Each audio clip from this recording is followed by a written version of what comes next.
dois, três, gravando. E aí, beijo. Você acha que é capaz de me fazer feliz? Não.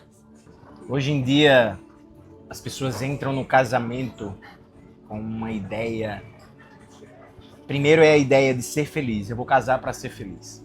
Muito disso está ligado diretamente a essa cultura de hedonismo que a gente vive hoje na nossa sociedade. A busca da felicidade, do prazer Acima de qualquer coisa. acima de qualquer coisa. E aí a igreja foi, a religião foi e desenvolveu um novo discurso. Você não casa para ser feliz. Você casa para fazer o outro feliz. Fabiana, você acha que eu posso lhe fazer feliz? Também não. E agora? E agora, José? E agora, José? É chocante ouvir isso. Mas é a verdade. Porque não há nada em mim, enquanto homem, inclinado ao pecado, ao erro, capaz de fazer essa mulher uma mulher feliz e realizada. Assim como não há nada nela que seja capaz de me fazer um homem feliz, completo e realizado. O ser humano ele é egoísta, né? Por natureza. Nós somos egoístas por natureza. Então, mesmo se você intentasse isso, você fracassaria. E a gente sabe, como cristãos, que só tem uma pessoa que é capaz de completar totalmente outra, né? Capaz de fazer realmente a pessoa plenamente feliz, independente das circunstâncias, que é Cristo. Então, se Rodrigo ele não for completo em Cristo, se ele não tiver encontrar a plenitude dele e a felicidade dele em Deus, por mais que eu seja a mulher mais incrível do mundo, que não é o caso, né? Porque eu sou pecadora, mas assim, vamos dizer que eu fosse a mulher mais... Meu sogro acha, é minha sogra. Por mais que eu seja a pessoa mais incrível do mundo, eu não vou conseguir, porque ele precisa ser completo em Deus. E aí você pode se perguntar nesse momento, sim, e agora? Se eu não caso para ser feliz, se eu não caso para fazer o outro feliz, como é isso? Existe sim a solução. Você buscar um casamento centrado em Deus, em Cristo. Pronto, acabou. Solução, ponto. Já pode acabar o vídeo, vamos embora, beijo, abraço e tal. Minha gente, esse é o ponto central da relação, esse é o ponto central. Você quer ser feliz, você quer ter a paz que excede todo entendimento. Nós lemos isso ontem, João 14, 27. Evangelho de João 14, 27. Jesus diz exatamente isso. Eu vos deixo a paz que o mundo não pode dar. É essa paz que o mundo não pode dar, que Fabiana não pode me dar, que eu não posso dar. E os casamentos estão fracassando porque homens e mulheres estão projetando no outro as suas expectativas. E é exatamente aí onde o casamento fracassa. Porque eu crio uma expectativa que o outro vai me fazer feliz. E trazendo um exemplo nosso, né? A gente gosta sempre de trazer algum exemplo da nossa vida prática para vocês. Durante uma fase do meu casamento, eu tive eu depositei, vamos dizer, a minha esperança e minhas fichas, vamos dizer, em Rodrigo, né? E eu tive, por um tempo, eu descobri depois que eu tinha uma certa dependência emocional, né? E quando ele me frustrou, quando ele mostrou que ele não era perfeito e que ele não... O meu castelo desmoronou, né? Eu vivia num castelo, eu criei uma situação, eu criei um Rodrigo perfeito, que como a gente falou antes, não existe. Aquilo desmoronou e eu me vi sem chão e sem norte, sem era nem beira, digamos assim, sem passado, sem presente, sem futuro. Eu dizia muito isso na época. E foi exatamente nesse momento que eu precisei me conectar mais ainda, me conectar verdadeiramente com Deus e entender que eu era plena e satisfeita. Eu só podia ser plenamente satisfeita e feliz em Deus. E Rodrigo não é capaz, mais que ele tente e seja um marido exemplar que ele é, tipo assim, ele não vai conseguir me preencher e me fazer feliz, que quem me faz feliz é Deus, quem traz essa paz que excede todo o entendimento, independente das circunstâncias, independente da gente estar, porque Deus não prometeu que a gente só teria coisas boas, né? Mas a gente, com Ele, a gente consegue, né, se sentir essa plenitude, independente das circunstâncias. Então, a única pessoa que não vai falhar, que não falhará nunca, é Ele. Só quando eu entendi isso, hoje tanto faz, não é que tanto faz, mas tipo, as problemáticas que a gente passa, por exemplo, depois disso, que isso foi nossa primeira crise, a gente teve uma segunda crise, que a gente falou no nosso primeiro vídeo, e assim, foi muito mais rápida, digamos, a segunda crise. A gente conseguiu passar muito mais rapidamente. Por quê? Porque a gente já tinha isso, assim, muito convicto, né? Eu já tinha muito isso convicto em mim. Super importante, né? Eu ter essa... É porque quando a gente busca a nossa satisfação em Cristo, e é esse o ponto, é a virada de chave do relacionamento. Quando você busca homem, você homem, o peso da sua responsabilidade é muito grande. E você precisa estar em Cristo, você precisa estar aos pés da cruz de Jesus. Você precisa simplesmente se prostrar diante dele. Porque, veja bem, o homem, quando ele está em Cristo, ele simplesmente entende que ele precisa amar sua esposa como Cristo amou a igreja. E Cristo amou tanto a igreja que ele deu a própria vida pela igreja.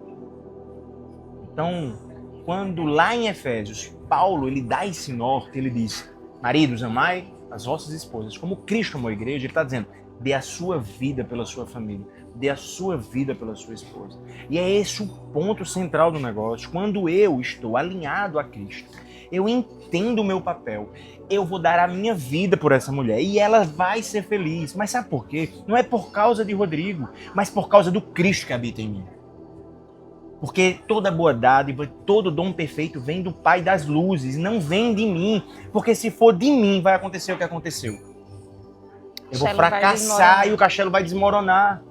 Porque todos os dias, a gente acorda para errar. Aí o que não nos permite fazer, o Espírito Santo que habita em nós. Uma vida em Cristo, uma vida de leitura da palavra, uma vida de um casal que decidiu. E enquanto você, casal, vocês não decidirem como casal acertar em Cristo, ó, vamos levantar mais cedo, sentar os dois, fazer o nosso devocional, ler a palavra, orar para o Senhor. Enquanto você não decidir jejuar juntos, pronto, a gente começou uma prática novamente das disciplinas espirituais. Como isso tem sido importante, como isso tem sido gratificante, como isso tem nos aproximado de Deus diariamente.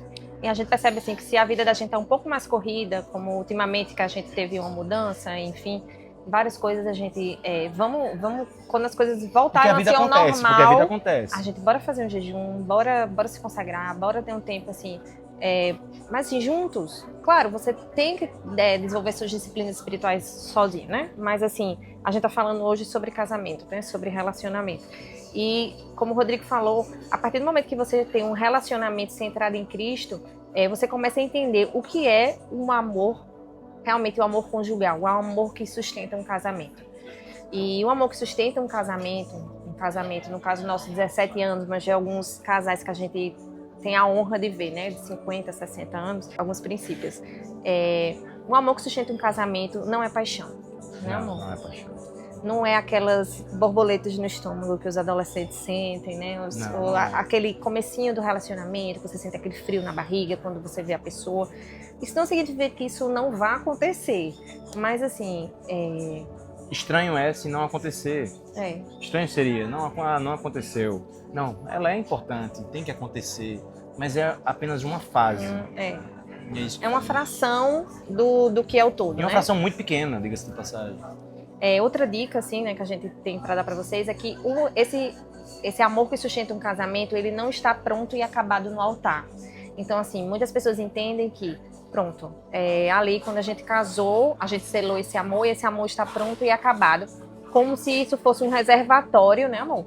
Que é um reservatório, um tanquinho cheio de amor. E você vai tirando. Que você vai tirando, vai tirando ao longo dos anos. Vocês já escutaram alguma vez de casais frustrados porque são frustrados, já com 20, 15, 20 anos de casado, e vem um casal recém-casado, e aí, né, com muita paixão e tal, com beijinhos e andando de mão dada, carícias em público. E aí, são recém-casados? A pergunta é sempre a mesma, né? Sim, somos, 2 anos. Estão de lua de mel. Estão de lua de mel, como se fosse... Vocês vão ver quando passar dos 10 anos, 15 Nem toca. anos. Nem toca. Então, e nós estamos aqui para provar que isso tá errado. Esse conceito está totalmente errado. Isso é um conceito mundano, diabólico, conceito de Satanás. Isso não existe. Desde que hoje nós somos namorados. A gente não é porque nós casamos que nós não somos namorados. A gente faz questão de cultivar isso. A gente se beija, se abraça em público. Claro, nós não somos adolescentes, então a gente não fica se pegando nos cantos. Mas, por exemplo, se a gente vai num shopping, a gente não é proibido subir uma escada rolante se não for agarrado. Se não rolar um beijo no pescoço. A gente não anda se não for de mão dadas. Porque a gente entendeu que, diferente de uma cisterna que a Fabiana falou, que um reservatório que vai tirando a água, nós somos uma fonte. E ela brota e ela enche cada vez mais. E esse amor ele precisa encher cada vez mais. Alguns dizem, porque os filhos nasceram e atrapalham o casamento. Pelo contrário. Os nossos filhos, quando nasceram, independente de todo o trabalho que dá... Porque... Se o casamento estiver solidificado em Cristo, que foi o que a gente falou no início, os filhos eles vão fortalecer mais ainda. Eles não vão atrapalhar. Pelo contrário. O tempo também. O tempo não vai atrapalhar. Ao contrário, a gente hoje vê quantas imaturidades, quantas coisas a gente cometeu no passado e que hoje não acontece mais. Então, assim, o tempo, no caso, tem sido melhor pra gente, para o nosso relacionamento. Porque justamente a gente não vê o amor conjugal como um reservatório que vai se acabando. Então, o que a gente escuta hoje dos casais quando estão prestes a se divorciar? Se você perguntar, o amor acabou. Então... Amor acabou. Como assim acabou? Então era um tanquinho que você ia tirando e ia tirando e acabava? E esse é o grande problema, porque nós vivemos uma geração, Fabiana, que não respeita alianças. Nós vivemos uma geração que ela não consegue respeitar alianças. Em todos os aspectos, Em todos os aspectos. Então, quando eu simplesmente pego e digo, o amor acabou, e aí eu vou acabar o casamento, eu fiquei me perguntando ontem, imagina você, homem, esse vai para você, homem, que está frio na sua relação com aquela mulher da sua mocidade e que já pensou, vou me separar porque o amor acabou. Imagina você com uma crise de hemorroida. A Bernardo disse, não deu o exemplo da hemorroida, eu darei o exemplo da hemorroida. Eu acho que ele vai entender mais, né? Porque é uma coisa que incomoda, chateia, né? Aí ele chega e você vai no médico com aquela hemorroida de botão incomodando. E simplesmente o médico olha para você e diz, rapaz, que hemorroida grande. Aqui não tem jeito não, vamos sacrificar. É assim que está sendo feito com os casamentos, Fabiano. É tipo, o amor acabou, vamos sacrificar. Mas não é isso, não existe. Não existe isso. Mas hoje em dia é exatamente por causa... né? Porque relacionamentos se tornaram descartáveis, exatamente pelo hedonismo, porque é a busca do prazer e da felicidade acima de qualquer coisa. Então você precisa ser feliz. Mas você vai acabar esse casamento e você vai arrumar outro casamento. E você não vai ser feliz. Enquanto você não mudar esses conceitos iniciais, né, que a gente trouxe aqui... Porque a felicidade está onde? Ou em você ou no outro, né? No caso, quando você está errado, né? Então, enquanto você não encontrar sua felicidade plena em Cristo e você não entender, né, relacionamento, o amor conjugal é um amor construção, é um amor serviço, é um amor doação, é um amor que se constrói na rotina, no dia a dia, com escolhas diárias, que não é um reservatório que a gente vai tirando e vai acabando, mas é, como o Rodrigo falou, uma fonte que você vai colocando mais amor, depositando mais carinho e tirando as ervas daninhas ao longo dos anos. Entenda-se também ervas daninhas por pessoas que estão ao seu redor, que por muitas vezes, se você tem um conselheiro, uma conselheira, um amigo, uma amiga, pode ser, um pai, uma mãe, que te aconselha a acabar uma relação, a acabar um casamento, você olha pra ela bem no fundo do olho e diz: arreda Satanás. Porque a Bíblia é clara, Fabiana. A Bíblia é clara. Casamentos não são descartáveis. Não é busca da felicidade pela felicidade. Isso não existe. Casamento é uma instituição, é uma aliança feita com o próprio Deus. Dois se tornando uma só carne. Dois se tornando três em Cristo.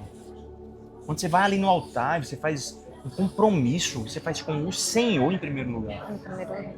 Que é a aliança. Que é a aliança. E esta aliança não pode ser quebrada. Independente do problema, há restauração sempre. Você pode perguntar, né? Algumas pessoas perguntam. Mas mesmo com traições, há como ser restaurado? Há como ser restaurado? Há como ser a restauração. Acredite. Cristo ressuscitou dos mortos, ressuscitou Lázaro, que ele não vai ressuscitar um casamento. Você só acredita que não há restauração se você não experimentou da graça do Senhor. Exato. E uma outra coisa que eu queria falar é quando você casa com quem a pessoa é e com quem a pessoa será. Eu achei essa frase muito legal. Demais. Porque às vezes você casa com quem a pessoa é ali. No caso, 19, 18 anos, quando a gente se conheceu. Mas você tem que lembrar que ela vai se tornar outra pessoa. E assim, você tem que lembrar que você casou com aquela pessoa e com quem ela se tornará também. Porque a gente evolui, a gente cresce, isso, né? Muito importante isso. Porque por muitas vezes a pessoa olha e diz assim, mas ele não era assim quando casou. Exatamente. Porque ninguém é a mesma pessoa em 20 anos.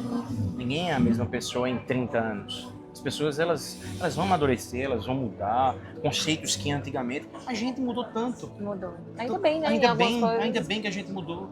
Eu acho que ainda bem. Eu acho que a vida é isso, é cíclico. Tipo assim, vai, muda. E aí você não casou com aquela pessoa, você casou com o presente, mas você também casou com o futuro. Exato. E também contemplar no outro as suas fraquezas, as fraquezas do outro e as forças do outro. E no que o outro for fraco, você poder emprestar a sua força para ele. A gente não vê hoje em dia, né? Isso nos casamentos. As pessoas estão rivalizando, há uma rivalidade, né? Tipo, eu sou melhor, eu sou mais forte, eu sou mais isso. Nós somos um. Então, a gente entendendo esse conceito, as minhas fraquezas, Rodrigo vem com a força dele e age nas minhas fraquezas. Nas fraquezas de Rodrigo, eu vou com a minha força e supro, vamos dizer. E assim a gente vive nessa unidade, né? Realmente, nesse é uma troca, um só corpo, né? E é uma troca. Um só corpo é isso. Um só corpo é exatamente isso. É você entender que eu sou Fabiana, Fabiana sou eu. Rodrigo de Fabiana, é Fabiana de Rodrigo. Até o céu. Até o céu. Que Deus abençoe você. Que Deus abençoe vocês.